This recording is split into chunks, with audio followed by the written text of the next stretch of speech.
So DICE just dropped patch 1.03, and included in that, spoiler alert, there's nothing about lag, rubber banding, and microtransactions, aka fixing the progression system. But what they did do was remove the amount of score and battle points gained by using certain things in the game just to troll you to make progression slower. And then they added this stupid new screen system where it just shows you the top 5 guys on the leaderboard. So that's completely irrelevant and stupid and just bad. As this guy pointed out in the comment section, great. So everything we already know by checking the scoreboard ourselves. So he pretty much said it exactly how I was thinking it, and that's why I love Reddit, because it's people that think similar to me and they say it and they get a lot of people to support them. That's the point of the YouTube channel. Same thing as Reddit.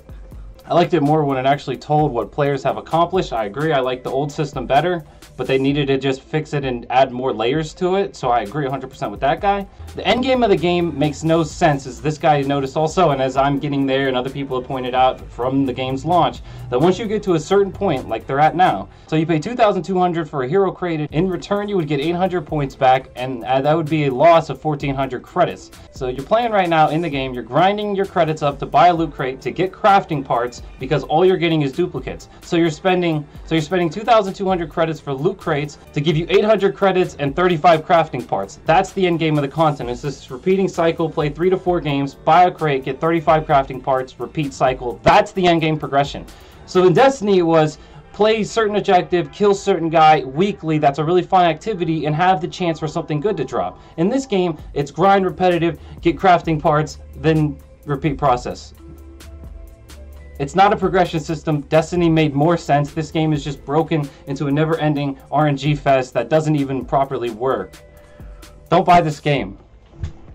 So this guy says it's literally a grind when you start going for epic cards. All you hope for in the crates is duplicates and crafting parts, because the more duplicates you get, the quicker it is to open the next crate. So in all actuality, loot crates are centered around getting crafting parts. That's how you phrase it that way. I phrase it my way, he phrased it his way. I leave both in this video. You decide which one do you like it better. How do you like it phrased? EA is not giving up on microtransactions in Star Wars Battlefront 2. For us, it's a great learning experience. Learning how to fuck up. Thanks, EA. Like, I'm glad you need to do this every year. So in it, he literally says, if we're not making mistakes and learning from them, then you need to worry about us. So he's saying, if we're not repeating our same mistakes year after year after year, and if we're not learning from history, as decades tend to repeat themselves as we're going through now in history and American politics and all that, history tends to repeat itself. People think it's hundreds of years, which is slightly true, but it also repeats on decades. And what's happening in the games industry is something similar. It's becoming so consumer focused and ones and zeros and data entry. At this point, the games are created by not ones and zeros and what consumers test best with, opposed to actually creative design, as Yahtzee's pointed out in his reviews lately, as Super Bunny Hop points out in his content, as Skill Up points out in his content, everybody's pointing out, as Cinema Sims points out in his content, everything in today's culture is designed completely around ones and zeros and market test data research. And it's so obvious in the way they even talk about it. They're just saying it now as that's our reality that we are blessed to live within. So accept that for what it is. Meanwhile, you got blockades stopping people. That's causing kids to die in Yemen daily. So this is the world we live in. You got greed and capitalism in our entertainment industry, and in reality, you got everything that matters going on. And meanwhile, I'm sitting here talking about video games. I don't know. I control. That's getting edited out. Okay, but EA's resolve remains resolute. Speaking at a credit conference yesterday, Chief Financial Officer Blake Jorgensen said, "We're not giving up on the notion of microtransactions." So when will people be able to buy loot boxes in Star Wars Battlefront 2 again? Question mark. We haven't decided yet, he said. I don't know. We wing it. We're such a smart business that we just wing it. Yo, my man, like, everything is ones and zeros planned out 9 months in advance. Quarterly projections coming in. Bring them in. Meanwhile, this man like, hey, when loot crates coming? I don't know. What, you think I know? You think I have my day planned out? Do you think I have a calendar? No, I don't know anything. These people are idiots, yo. That's how funny corporations are. If you take away their ones and zeros, they don't know what to do. When are loot crates coming back? We have to deal with public pressure, something we usually don't have to deal with in public backlash. How long do we wait? It says here in my book, we don't know. This normally doesn't happen. Okay, so that's the times we live in.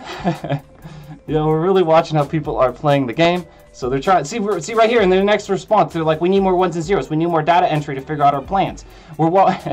We're really watching how people are playing the game. So we're trying to understand certain ways to get money out of people.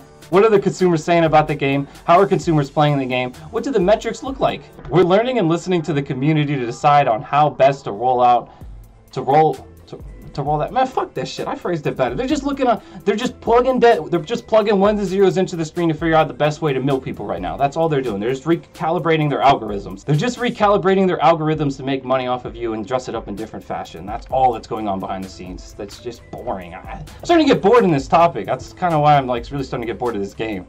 Just because no one's playing it. Can't really make videos about it, and all I can do is bash it and for people to care. So it's like, I don't know what to do. I like the game, but you shouldn't buy it. I mean, that sucks. We pulled off on the microtransactions because the real issue the consumers had is they felt like it was a pay-to-win mechanic.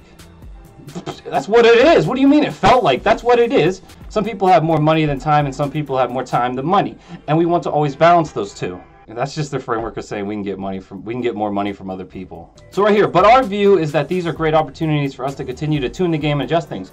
Game's been out for like how long has the game been out? When did this game come out? Game's been out for almost 2 weeks. I know, pulled up on a calendar. Game's been out for almost 2 weeks now, and they haven't fixed or upgraded or addressed anything or adjusted anything.